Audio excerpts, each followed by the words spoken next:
Estados Unidos, porque una de las aristas que podrían incluirse en una eventual ley anti-inmigración es si se consideran o no como estadounidenses los hijos de los inmigrantes. Nos acompaña Miguel Truzman, quien es abogado especialista en derechos humanos, y precisamente vamos a estar tratando a partir de este momento esta ley anti-inmigración ilegal y el caso concreto, doctor Truzman, de Arizona. Bienvenido a nuestro programa. Gracias por la invitación, Juan César. Bueno, fíjate, yo considero que no, yo considero que efectivamente sí se abrir una compuerta importante en los Estados Unidos para los inmigrantes. Todo como consecuencia de este revuelo que ha surgido con la ley SB 1070 de Arizona, en donde, como todos sabemos, Arizona, Texas y otros estados que son fronteras con México y otros estados latinoamericanos han sentido una oleada de inmigrantes, y estos ciudadanos sienten pues que su calidad de vida, su seguridad corre grave peligro. Sabemos también la crisis económica que afecta a los Estados Unidos, el problema del desempleo que ronda alrededor del 10%, y todos estos elementos, digamos, económicos, de seguridad, afectan a la población en general de los norteamericanos. Los gobernadores, en este caso la gobernadora Brown del estado de Arizona, es del ala republicana. Creo que el Partido Republicano, de alguna forma, que es más conservador, más de derecha, está apoyando este tipo de normativas anti-inmigración, como la ley SB 1070, y yo creo que no, que el Estado, digamos, federal, el Estado central norteamericano está obligado, justamente por todo este revuelo que causó esta ley SB 1070, está obligado a crear una reforma migratoria general que abarque a todo Estados Unidos y que le va a dar, según mi punto de vista, le va a dar la posibilidad a los inmigrantes de hacer su vida en los Estados Unidos. Sí creo que una compuerta favorable a la inmigración de los latinoamericanos y de otras regiones del mundo hacia los Estados Unidos. Hay mucha presión de los organismos internacionales de derechos humanos, países latinoamericanos. Vemos como el Mercosur, en su 39ª cumbre, estableció en un comunicado muy fuerte su rechazo total a esta ley SB 1070, y también recordemos que esta ley entró en vigencia el 29 de julio de este mismo año, es decir, hace pocos días, pero el 28 de julio, un día antes de entrar en vigencia la ley, la Corte Federal de los Estados Unidos anuló parcialmente la ley, es decir, bloqueó algunos artículos que evidentemente son artículos que van en contra de la Constitución y de las enmiendas norteamericanas. Podemos citar, por ejemplo, que en esa ley que promulgó la gobernadora Brown de Arizona, establecía pues la modalidad de que un funcionario público, un policía, un funcionario administrativo, pudiera de alguna forma requisar, detener o pedirle documentación a una persona por sus rasgos faciales.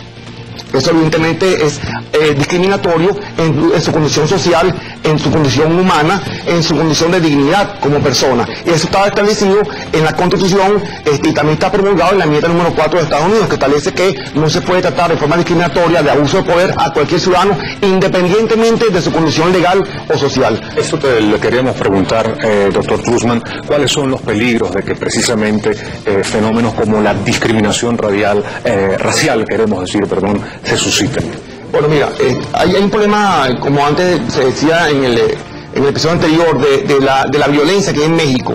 Esa violencia que hay en México, en algunos estados fronterizos muy grave, que obliga, igual que pasa con la frontera, digamos, entre Colombia y Venezuela, en alguna oportunidad, que obliga a los desplazados, a las personas que viven en esa zona fronteriza, a ser desplazados por su condición de peligrosidad, donde pueden asesinarlos, pueden extorsionarlos, pueden violentar todos sus derechos humanos.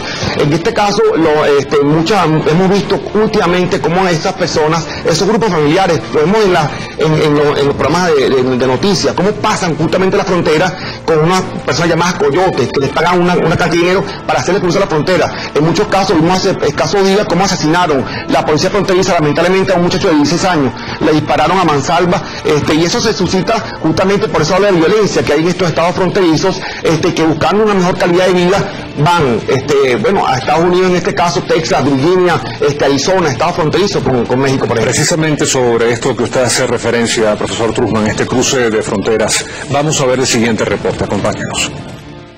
En el interior de este camión yacen los cuerpos de personas que intentaron cruzar el desierto de Arizona hacia Estados Unidos, pero que solo encontraron la muerte. La mayoría de los que encontramos en julio son personas que murieron probablemente una semana antes de que se encontraran sus restos. Debido al número de personas que perdieron la vida en el desierto en el mes de julio, la morgue del condado Pima tuvo que alquilar un camión refrigerado para guardar sus restos. La mayoría fallecieron por deshidratación debido a las elevadas temperaturas del desierto.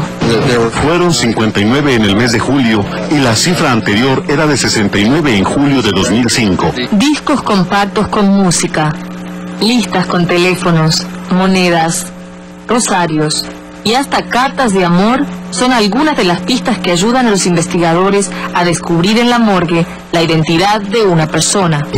Cada una de estas bolsitas representa a una persona, sus objetos personales. Aquí vemos una tarjeta electoral mexicana que puede ser muy útil, nos da por dónde empezar. En este recinto, los antropólogos analizan restos óseos de años pasados.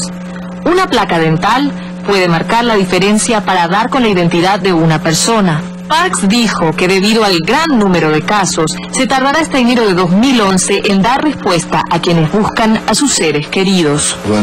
Cuando podemos identificar a alguien y entregarlo a su familia, sentimos una gran satisfacción de que hicimos bien el trabajo. Si bien los arrestos en la frontera se han reducido, el número de muertes va en ascenso. Este año se han recuperado los cuerpos de 155 personas, en comparación a los 107 en el mismo periodo del año pasado. Cada persona es única. Cada muerte que investigamos es única. En el 2001, recuerdo que murieron 14 personas en un solo grupo, y eso para mí fue un indicador de que estábamos en medio de un patrón de muchas muertes en esta parte del país. Desde el 2000 hasta hoy, la morgue ha procesado los casos de 1.700 personas. El número real de muertos es imposible de estimar, puesto que muchos de los que intentan la peligrosa travesía por el desierto jamás son encontrados. Bueno, profesor Truzman, ¿qué decir a esta situación? Es lamentable. Esto podríamos decir como analógicamente lo que pasa, digamos, la gente sale de Cuba en unas balsas, en unos cauchos, buscando un futuro mejor y se encuentra con la muerte. Y justamente estos elementos, aunados a esta ley SB 1070, creo que va a ser un impacto fundamental para que el gobierno norteamericano y Barack Obama impulse una reforma migratoria fundamental. Ahora recordemos que en noviembre son las elecciones parlamentarias en Estados Unidos y definitivamente este año no va a pasar porque las elecciones son en noviembre, está en plena campaña electoral, pero yo estoy seguro que el año que viene hay la obligación para el gobierno Barack Obama, si quiere subir las encuestas, si quiere hacer algo productivo, más allá del aspecto económico, de hacer una reforma migratoria que vincule a estos 11 o 12 millones de personas inmigrantes ilegales que viven en Estados Unidos. O sea, hay estudios que establecen que estos inmigrantes ilegales producen, pagan alguna forma de impuestos, pagan tasas muy superiores a lo que recibe el Estado. Es decir, lo que aporta esta cantidad de millones de personas de inmigrantes ilegales a un país, en este caso Estados Unidos, es mucho más de lo que recibe el mismo Estado. Por lo tanto, hay una obligación de tipo ético, moral, legal, de tipo humano, de tratar de ver cómo se puede resolver de alguna forma este problema tan grave como es la inmigración ilegal en los Estados Unidos y ver cómo también se soluciona el problema de las fronteras con México. Tiene que haber un acuerdo definitivamente con México para evitar estas desgracias que son las muertes de mujeres, de niños en la frontera con Estados Unidos. Y desde el punto de vista legal, los estudios que usted ha realizado, ¿cuáles son los estados de los Estados Unidos que más sufren esta problemática? Básicamente Texas y Arizona, justamente son los estados que desde mi punto de vista son los que más sufren, pero son estados también donde hay un grupo, fíjense ustedes que McCain es de Arizona, es senador por Arizona, son estados más conservadores donde la gente quizás tiende más a proteger sus propiedades, su negocio, su trabajo, que ve más el aspecto más de fondo, que es el aspecto de derechos humanos, el aspecto social y el aspecto comunitario. Entonces hay que ver cómo se pueden coincidir los dos aspectos, el aspecto, digamos, la protección de la sociedad con el aspecto de las personas que quieren buscar una mejor calidad de vida en otro país en forma decente. Vamos, por cierto, profesor, en el siguiente reporte a ver una denuncia que hace la organización humanitaria Más Fuertes sobre estos abusos sufridos por inmigrantes ilegales. Acompáñanos. Como agente fronterizo durante casi una década, Efraín Cruz estuvo al frente del debate inmigratorio de cara a quienes intentaban entrar ilegalmente a Estados Unidos. Déjame ir, dame esta chance, no sea tan malo, Dios te va a castigar. De 1998 al 2007, Cruz trabajó en Douglas, Arizona, frontera con Agua Prieta, México. ¿En algún momento dejaste de cumplir con lo que se suponía que era tu obligación por encontrar que había un conflicto de conciencia, quizás? Nunca.